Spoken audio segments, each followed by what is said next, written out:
Well, last Sunday on this show, I interviewed GOP U.S. Senate candidate Michelle Tafoya. I told you then we were expecting DFL candidate Lieutenant Governor Peggy Flanagan today.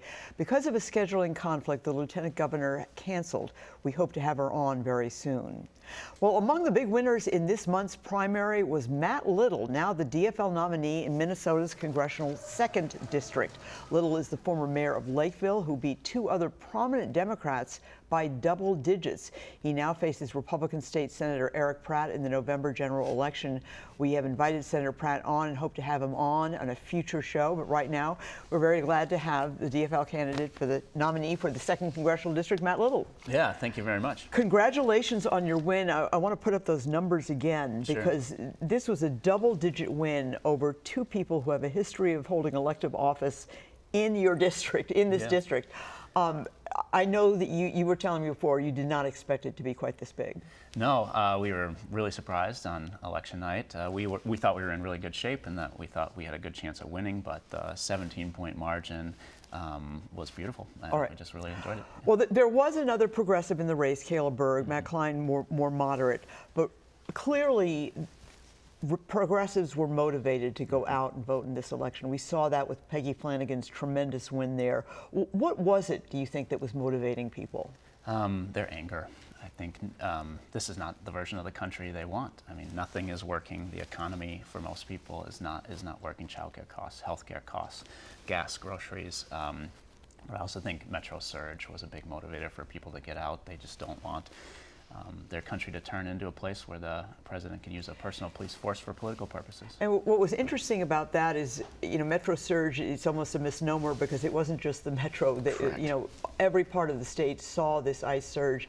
And it's very clear that independents, people of faith, a lot of people really did not like it and were angered by it. It's not just liberal Democrats. Yeah, it was antithetical to what we stand for as a democracy. There were people in masks roaming around in unmarked vehicles, like refusing to identify themselves and then just taking people off the street without explanation. That happened here, and it's happening across the country. It feels so surreal, but that happened here. And people are out voting in record numbers because of that. They just can't have that anymore. All right, let's talk about the 2nd District. We've got a map that shows it includes suburbs like Woodbury, Burnsville, Apple Valley. Also contains rural and farm areas throughout Le Sueur and other counties. Let me ask you, how do you survive in a district that just 10 years ago, 2016, voted for Donald Trump? Yeah, Donald Trump's a lot less popular than he was 10 years ago. And has, well, actually, people didn't think he was that popular 10 years ago, frankly. A lot of people didn't think he was going to win the 2nd Congressional District, and he almost won Minnesota. Yeah, and in 2016, he didn't have the baggage he has now. And, he had no voting record. He had no government experience. Now he has a record of year after year destroying our country. And so that is going to affect this race quite a bit. Okay, but do you think the makeup of the district has changed enough? Are there more Democrats now than you think there were? Certainly, I think there's more Democrats. I also think there's a number of independents and Republicans that have had enough of being lied to.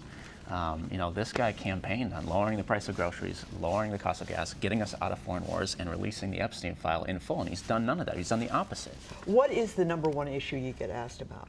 Right now, it's affordability and very much it's health care is the #1 affordability issue. Well, I know that's been your main issue, is you can't even begin to look at your brochures or your website and realize this is the campaign issue for you, Medicare for all, and these exorbitant costs for medical care. What do you think that it just touched a nerve there? Or, I mean, obviously that had to be part of your appeal because really you emphasized it so much. Yeah, I think it's the issue that resonates across any political beliefs because, even if you're a conservative farmer in this district, and there are many, they're paying $2,000, $3,000 a month for their premium, and that doesn't even include their deductible, and that doesn't even include the co-pays or co-insurance or whether or not they're even approved for their health care. So people are starting to really feel the heat on this issue, and that's why I think there's a lot more support for Medicare for all than ever before. Well, clearly you got that support. I want to show the statistics for who voted or how many people voted in the primary. There's the DFL primary, 90,000. You got about half of that, which is pretty good considering you were running against so many candidates. The Republican Senator Pratt got 43,000, but not a lot of motivation in the Republican side in the 2nd Congressional District. What do you have to do to get your opponent's supporters to back you? Because you're going to need a few of them to come over. Yeah, and I think a few of them will come over. Again, on the healthcare issue, Eric Pratt has no healthcare platform whatsoever, and even if you don't have the full and complete plan, you got to have an idea of what you're going to Washington D.C. to do and fight for. And he just has not explained anything. And we've been very clear on the issue, as you said, what we think would actually help people. And there's ample evidence that it would help people directly. Well, Republicans argue it would inflate the costs, but clearly people seem to be accepting your argument because they voted for you. I know you have to say hello to somebody. Thank you very much. I just want to say hi, Poppy, and look forward to seeing you in about an hour. Okay, and Thank Poppy you so is much. your daughter. 7-year-old daughter. Yes, right? that's correct. Thank you. Hi, Poppy. We're glad you're watching. Tell your friends. Okay. All right. Thank you. Thank you very much, Matt Little. We have invited Republican nominee Senator Eric Pratt, and we do expect to have him on soon before the November election.